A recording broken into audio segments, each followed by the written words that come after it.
At the family meeting, they called me poor. But they didn't know I own the house. There's a special kind of silence that falls when people realize they've been mocking the wrong person. That silence? I own it now, along with the house they were laughing in.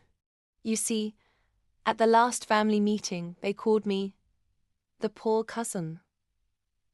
Whispered about my thrift clothes and cheap car. Laughed behind my back. But they didn't know one thing.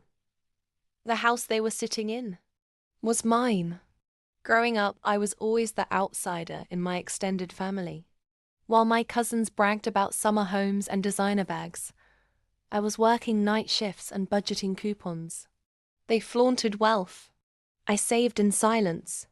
So when Grandma passed away and left her beloved house behind, the family voted to hold our first annual meeting there, a big potluck, loud conversations, and the usual who's better than who competition.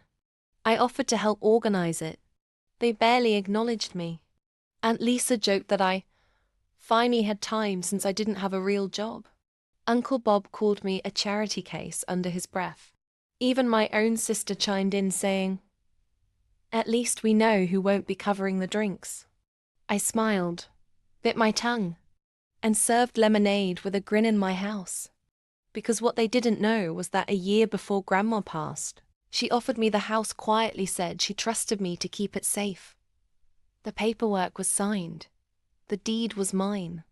I fixed it up, paid the taxes, and kept it quiet out of respect. But disrespect, that changed everything. Midway through the gathering, as they all sat in the living room boasting about investments and new Teslas, Cousin Mia, who always loved an audience, snorted and said, "So tell us, what do you even do?" "Still selling stuff on Etsy?" The room erupted in snickers.